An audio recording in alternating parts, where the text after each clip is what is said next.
Question 4c. Show ways in which the church is carrying out prophetic role in the society today.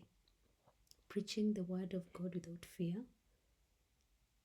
Condemning evil in the society using the word. Praying and fasting in line with word of God.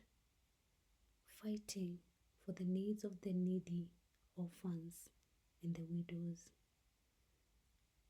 Organizing public Christians rallies to pray for the nation. Christian leaders to speak on behalf of the voiceless and the weak. Praying for the sick. Condemning all forms of injustices in the society. Pronouncing any judgment befalling any individuals or nations without fear.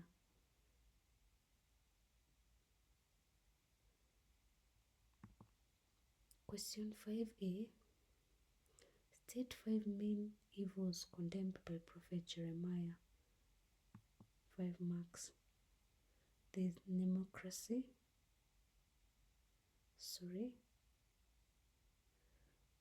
there is necromancy, divination, dishonesty, false prophecy, human sacrifice, oppression of the poor, idolatry, and hypocrisy.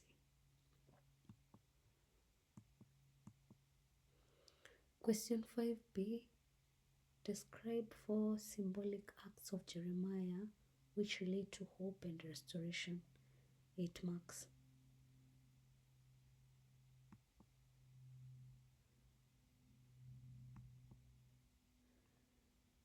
Jeremiah's symbolic acts related to hope and restoration.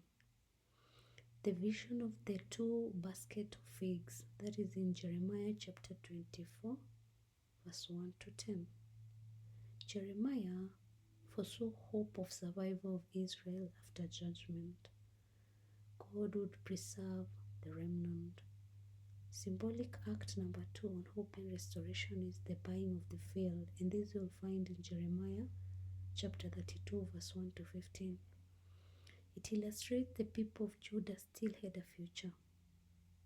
The prevailing situation made the people terrified, and hopeless captives would return to their country and resume their normal life. There was also the wooden ox yoke, and this you'll find in Jeremiah chapter 27 and 28.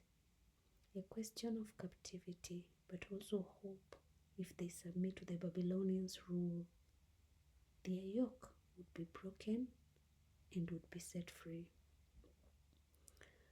The last symbolic act was the letter to the exile, that is Jeremiah chapter 29. They were to encourage to settle and build houses, marry, have children, and live in peace and to pray.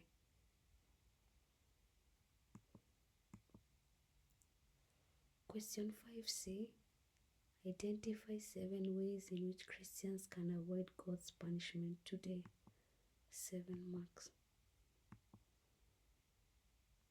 So, Christians can avoid God's punishment by obeying all commandments of God, preaching the good news of Jesus, condemning evils in the society, being prayerful, showing love by assisting the needy, avoiding being tempted and tempting others, worshiping God in sincerity, believing in the teachings of Jesus Christ, repenting their sins and forgiving others. Question 6a. Explain the significance of the environment in the traditional African society. 8 marks. So what is the significance of the environment? The environment was created by God. Oaths were taken using the soil in some communities. Most communities believed that their land was given to them by God. Certain places like mountains, forests, caves, trees, and rivers were given religious significance and they served as a place of worship. Certain animals served as totems and thus regarded as sacred by those communities. Environmental issues such as rain, drought, and vegetation demonstrate the relationship between God and the environment.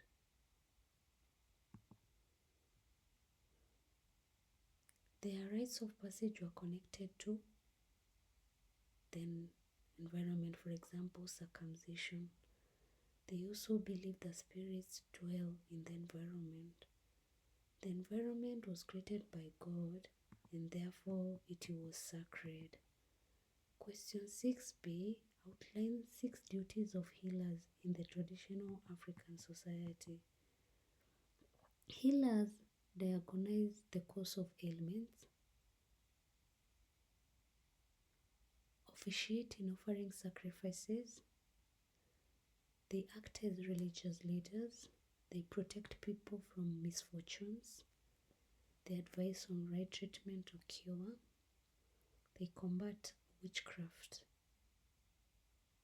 they help trap witches, they purify people, they act as mediators between man, God, and the ancestors, they help increase fertility of the people and animals, they train other medicine men, and they offer guidance and counseling.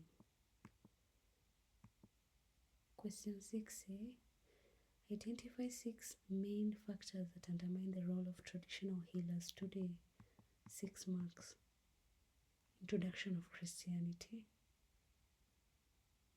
Formal education has changed people's perspective. Influence of foreign culture. Migration has alienated people from their community. Urbanization has made people cut links with their homeland. Weakening of kinship ties.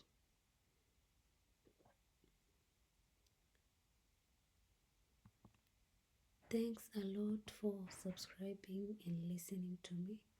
God bless you.